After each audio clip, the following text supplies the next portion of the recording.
Thank you so much, Emily, and of course it is an honor to join virtually such a morning and a panel. So my regards and recognition to all of you. I will structure into two blocks the brief intervention. One, of course, on the broader mechanisms for accountability, and finally on Resolution 1325, the 1325 Resolution National Action Plans, and the proposal to move towards a Caribbean action plan as we see in other regions.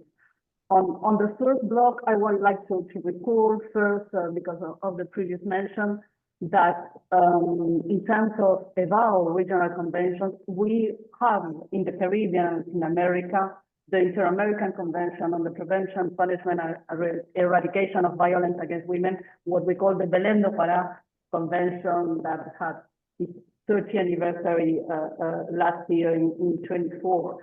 And of course, all the joint efforts referred in the Caribbean and Latin under spotlight have contributed to advance the implementation of the Belém do Pará Convention. And we have been supporting from UN Women and continue to support through funding and joint cooperation, the institutional mechanisms for the convention implementation called MISTECLI. So this is one important existing convention and structure that also interacts with the women, peace, and security dimension. And last but not least, in this first point on the convention, on the regional convention, last Monday, the Caribbean had, the election of the new Secretary General of the OAS, the Organization of American States, and this will be for sure an opportunity to strengthen the Caribbean regional perspective and standard vision and leadership at the regional level. And many of the security agenda negotiations at the American level, Latin America and the Americas, I mean, America doesn't mean the US for all of us. In Latin America and the Caribbean, it's under the OAS. So here, the Caribbean now has a strong role, having the Secretary General with Suriname. The second recall in this introduction is from all of you a year ago, thanks to the hard work of the chair of the session, the larger session, Isi Yahen and Tony Brober, we had the Gender Equality Forum celebrated at the 40th conference that Nyaratai was an active power there and the third today. There we all appeal to have and develop a comprehensive SID for gender action plans, including reviewing timelines, implementation targets, accountability mechanisms, of course, to guarantee urgent change in women's and girls' rights, and the participation of women and girls on equal basis at all stages of governance. Of course, this is all what you need for implementation and accountability, but how does it play and interact with the women, peace, and security agenda in this context, and also the current financial, in terms of financing for development challenges.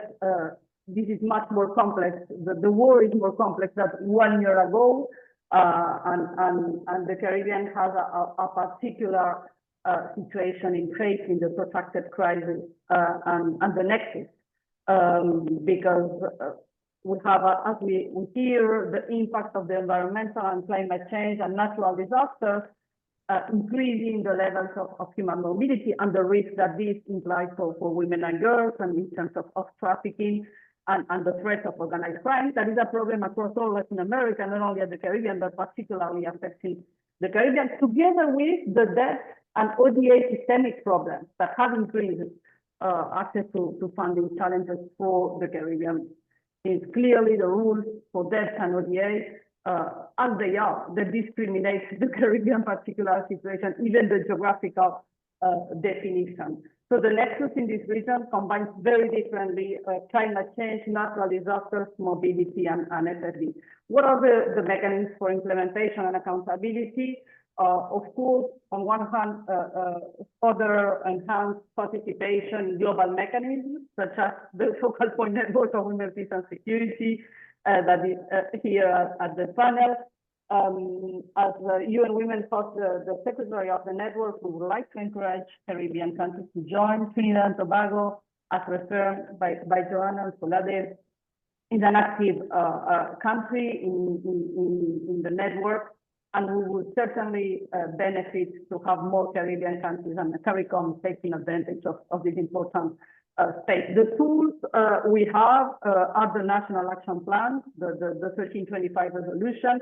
In Latin America, 11 countries have implemented them during all these years, 25 years, as Nyarantai stated earlier this year. And Trinidad and Tobago is playing this leadership role as the first Caribbean country.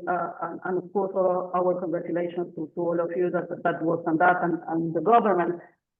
This could be an opportunity, first, to strengthen South-South and sub-regional cooperation, to have more national action plans developing in other Caribbean countries, and why not to really think through a regional Caribbean action plan of the 1325 resolution, because it gives you everything. It provides not only the roadmap, but also the mechanism for countries' participation, as Colade was raising.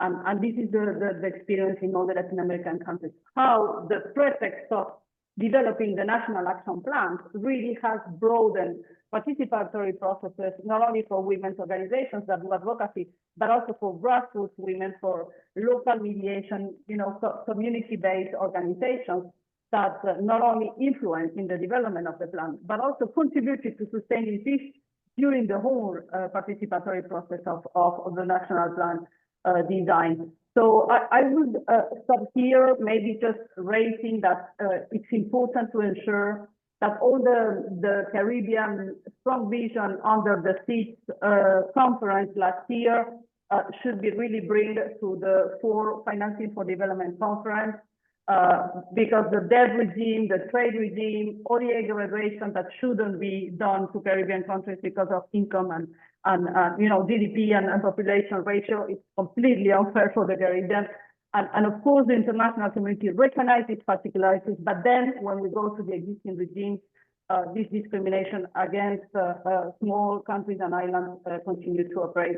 And for sure, the Caribbean Regional Action Plan on women, peace, and security would be a great common ground for strengthening collaboration, and we will hear more with the next speaker, since we did together the NAP Academy in the Caribbean together with our Sector Future. So thank you for the time, and I know we're late, so I'm gonna pass with a special solidarity recognition to our colleagues from Haiti joining the session and calling for a stronger support from all of us and leadership of women's organizations in this response.